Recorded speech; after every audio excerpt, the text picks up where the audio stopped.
मेरी कविता का नाम है वजूद। तो मैं चाहूंगी कि मैं सभी का ध्यान अपनी तरफ आकर्षित करूं। मैं छोटी सी थी जब से मेरी माँ से मैं एक बात बार बार सुनती आई हूँ।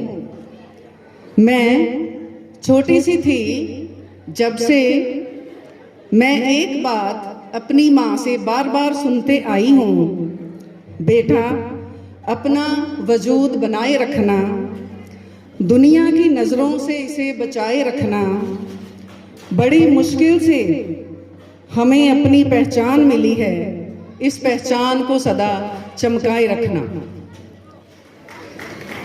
तब मैं सोचा करती थी कि जन्म लेने से ही वजूद बन तो जाता है।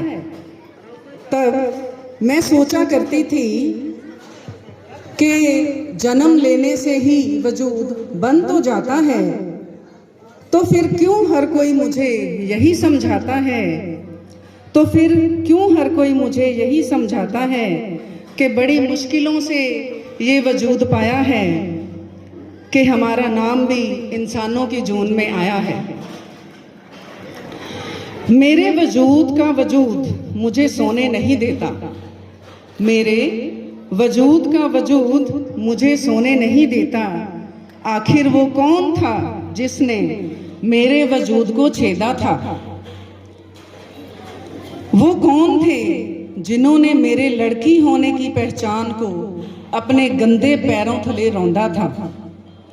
माँ ने बताया कि कुछ मनुष्यों ने मिलके एक ऐसा धर्म बनाया था, कि कुछ मनुष्यों ने मिलके एक ऐसा धर्म बनाया था जिसने तेरी माँ की छाती ढकने पर टैक्स लगाया था, जिसने तेरी माँ की छाती ढकने पर टैक्स लगाया था।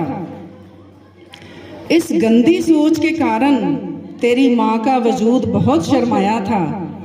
इस गंदी सोच के कारण तेरी माँ का वजूद बहुत शर्माया था। ऐसे में तेरी माँ ने छाती काट अपना वजूद बचाया था। इसलिए कहती हूँ मत भूल जाना माँ नंगेली को, जिसने अपने अंशों से तेरा वजूद बनाया था। यह सुनते ही मैंने अपने चमचमाते कपड़ों पर नजर मारी, तभी श्रद्धा की थाली से मैंने माँ नंगेली की आरती उतारी। माँ की बात अभी खत्म ना हुई थी, यह तो वजूद कायम करने की शुरुआत हुई थी। अभी तो माँ तेरी रण में उतरी ही थी कि समाज की गंदी सोच उसका रास्ता रोके खड़ी थी। एक तो औरत और उस पर अक्षर ज्ञान का पाप, एक तो औरत और उस पर अक्षर ज्ञान का पाप। हम भी देखेंगे करती है ये कैसे घोर अपराध, हम भी देखेंगे करती है ये कैसे घोर अपराध। बेघर करो इसे घर से, बेघर करो इसे घर से, निकालो बाहर समाज से, मारो पत्थर इसके सर पर, खेलो इसकी लाज से।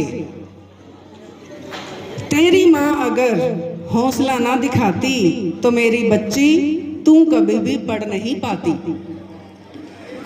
तेरे अक्षर ज्ञान से जो तूने वजूद पाया है, उसमें तेरी माँ सावित्री का साया है। यह सुनते ही मेरा शरीर अंदर तक कपकपाया। फूल अर्पित कर मैंने माता सावित्री को अपना शीश झुकाया। इतने में माँ बोली, बेटा आज तेरी पहचान ही तेरा सरमाया है, बेटा आज तेरी पहचान ही तेरा सरमाया है। इस सरमाए के पीछे माँ रमा के 4 बच्चों का भी साया है। अगर बचाती वजूद माँ रमा अपने बच्चों का, तो छलनी छलनी हो जाता वजूद जहां अच्छे अच्छों का। माँ की बात सुन मैं अच्छे से समझ गई, मेरे वजूद पर कुर्बान उन बच्चों को समझ गई। उस माँ के सजदे में मैं हाथ जोड़ खड़ गई। धीरे धीरे धीरे धीरे माँ की तरह मेरी समझ भी बढ़ गई। हाथ रखते हुए मेरे सिर पर फिर माँ मेरी बोली, तू बेटी है झलकारी की जो मरने तक ना डोली। ये दुनिया तेरे वजूद पर एक नया चेहरा बिठा देगी। याद रखना तेरी पहचान को मिट्टी में दबा देगी। पर याद रखना मेरी बेटी, मिट्टी में दबने वाले बीज बन जाते हैं। मिट्टी में दबने वाले बीज बन जाते हैं। ऋतु आने की देरी है, फिर फसलें बन लहराते हैं। जितना इनको काटोगे उतना ही बढ़ते जाते हैं। फिर हम जैसे इन फसलों के रखवाले बन जाते हैं। याद रखना रोज रोज तुम्हें जगाने सावित्री नहीं आएगी। कोई फातिमा अपने घर में तेरा स्कूल नहीं बनाएगी। कोई फातिमा अपने घर में तेरा स्कूल नहीं बनाएगी। ऐसे अंदाज मत बनाना वरना नंगेली भी शर्माएगी। कोई रमा अपने बच्चों की कुर्बानी ना कर पाएगी। अब तेरी बारी है, क्या तू अब कुछ कर पाएगी? अब तेरी बारी है, क्या तू अब कुछ कर पाएगी? बस माँ, अब कहने की नहीं करने की बारी है। आज से ये जो प्रण करती भारत की नारी है, सारी दुनिया में हमने ये परचम लहराना है। सारी दुनिया में ये हमने परचम लहराना है। माँ, अब तेरे जैसा ही मुझे अपना वजूद बनाना है। माँ, तेरे जैसा ही मुझे अब अपना वजूद बनाना है।